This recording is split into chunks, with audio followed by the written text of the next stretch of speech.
گلے میں مستقل بلغم کی نمبر 1 وجہ اور علاج۔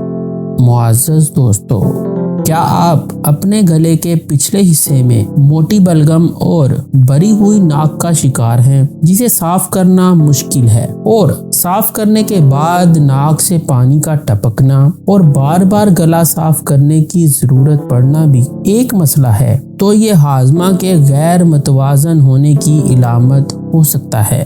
اگرچہ گلے اور ناک کی بلغم بیکٹیریل انفیکشن کی علامت بھی ہو سکتی ہے، لیکن بہت زیادہ بلغم کی پیداوار جو کہ مستقل اور پرانی بھی ہو، پیٹ میں کم تیزابیت کی وجہ سے ہو سکتی ہے۔ پیارے دوستو، آئیے ہم پیٹ میں تیزابیت اور بلغم کی زیادتی کے درمیان تعلق کو جانتے ہیں، اور یہ بھی کہ آپ بلغم سے فوری اور مستقل چھٹکارا پانے کے لیے کون سے اقدامات کر سکتے ہیں۔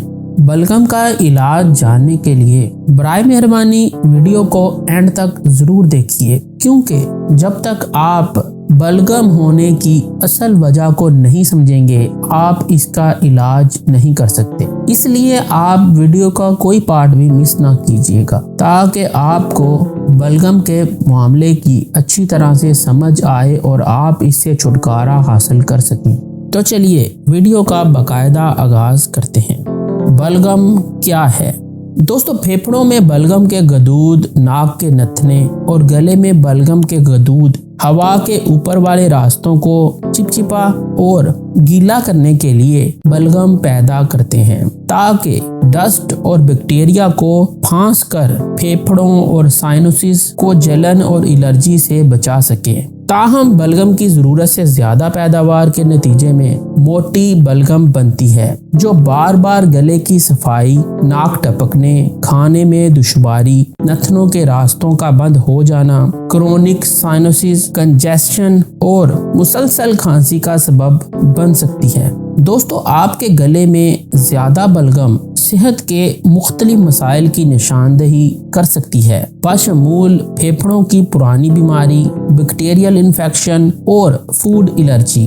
روایتی طور پر بلغم کو ڈھیلا کرنے اور بلاک نالیوں کو صاف کرنے کے لیے ناک کے سپریز یا اوور دی کاؤنٹر ادویات کا استعمال کیا جاتا ہے۔ تاہم بہت سے لوگ مسلسل بلغم کا شکار ہوتے ہیں جس کا انفیکشن یا الرجک رد عمل سے کوئی تعلق نہیں ہوتا، اور وہ دوائیوں، سانس والے سپریز، سائنوسز کی صفائی یا دیگر علاج سے بہتر نہیں ہو پاتے۔ تحقیق سے پتہ چلا ہے کہ پرانی بلغم کی سب سے عام وجوہات میں سے ایک وجہ ہاضمہ کا درست کام نہ کرنا ہے، جو کہ علاج میں مزاحمت کرتا ہے۔ دراصل اس کی تشخیص نہیں ہو پاتی۔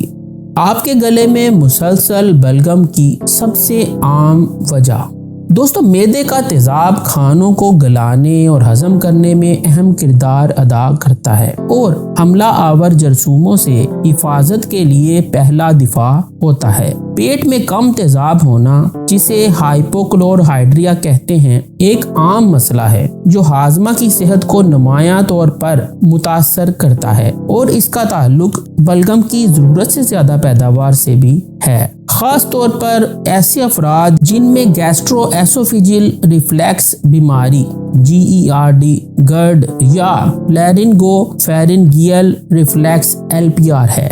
اگرچہ عام طور پر یہ خیال کیا جاتا ہے کہ گرڈ اور LPR پیٹ کے تیزاب کی زیادتی کی وجہ سے ہوتے ہیں، لیکن بڑھتی ہوئی مزید تحقیق بتاتی ہے کہ یہ در حقیقت پیٹ میں تیزابیت کا کم ہونا ہے، جو کہ غذائی نالی یا لیرنکس میں پیٹ کے تیزاب کے ریفلیکس کو متحرک کرتا ہے۔ پیٹ میں ناکافی تیزاب ہونے کی وجہ سے مکمل طور پر ہاضمہ نہیں ہو پاتا اور گیس کے بلبلے بنتے ہیں جو پیٹ کے اندر دباؤ بڑھاتے ہیں، جس سے معدے میں موجود کھانا ہائیڈروکلورک ایسڈ کے ساتھ پریشر بنا کر غذائی نالی اور گلے سے ہوتا ہوا منہ میں واپس ابھر آتا ہے، جسے ریفلیکس کہتے ہیں۔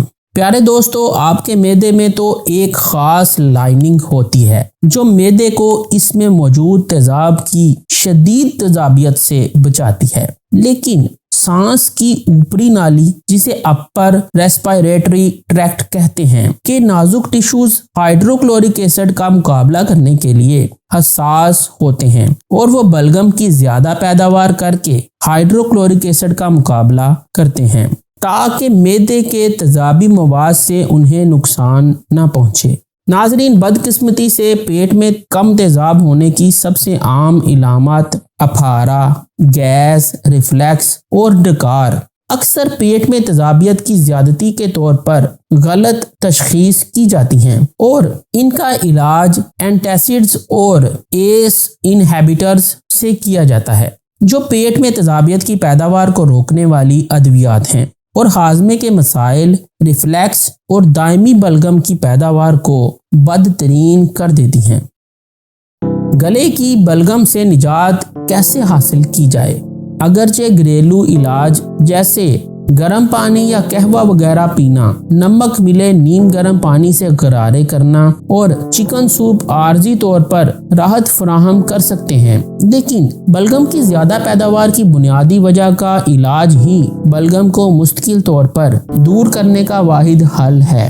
پیارے دوستو، بہت زیادہ لوگوں کے پیٹ یا معدے میں تیزاب کی سطح کم ہے اور یہ اندازہ لگایا گیا ہے کہ 25% سے زیادہ آبادی غیر تشخیص شدہ ہائپوکلورہائیڈریا کا شکار ہے۔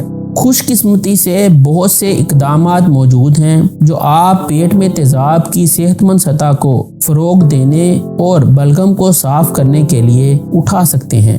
نمبر 1، بیٹین ہائیڈروکلورائڈ۔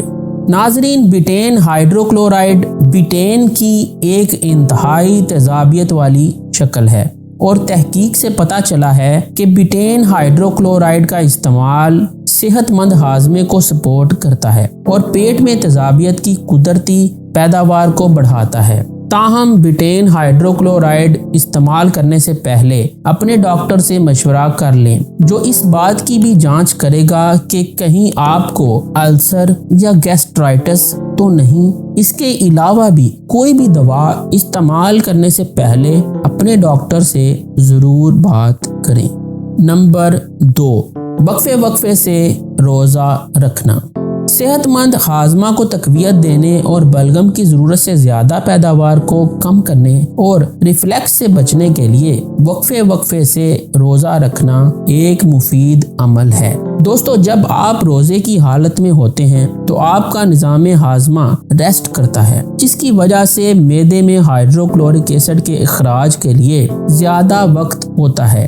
پیٹ میں تیزابیت کی یہ مقدار صحت مند ہاضمہ کو فروغ دیتی ہے۔ غور کیجئے، ریفلیکس یعنی معدے میں سے خوراک کا منہ میں واپس آنا اپنے ساتھ معدے میں موجود تیزاب کو بھی لے آتا ہے، جس سے گلے اور آواز کی ہڈیوں کو نقصان پہنچ سکتا ہے، جبکہ روزہ ریفلیکس اور اس کے نتیجے میں بلغم کی پیداوار کے خطرے کو کم کرتا ہے۔ نمبر 3، ایپل سائڈر ونیگر، سیب کا سرکہ۔ ایپل سائڈر ونیگر یا سیب کا سرکہ ایسیٹک ایسڈ کا بھرپور ذریعہ ہے۔ یہ قدرتی طور پر پایا جانے والا تیزاب پیٹ میں تیزابیت کی مقدار کو متوازن کرنے میں مدد کرتا ہے اور معدے کو پروٹین، وٹامنز اور معدنیات کو توڑنے اور عملے انہضام کو فروغ دینے میں مدد کرتا ہے۔ باقاعدگی سے کھانے کے ساتھ سیب کے سرکے کا مشروب پینا ریفلیکس کو کم کر سکتا ہے اور بلغم اور ناک ٹپکنے کو روکنے میں مدد کرتا ہے۔ یاد رکھیے، 1 ٹی سپون سیب کا سرکہ 2 گلاس پانی میں شامل کر کے استعمال کریں۔ زیادہ استعمال کرنا آپ کے لیے خطرناک ہو سکتا ہے۔ استعمال کرنے سے پہلے اپنے معالج سے ضرور مشورہ کر لیں۔ گلے میں بلغم کی دیگر وجوہات۔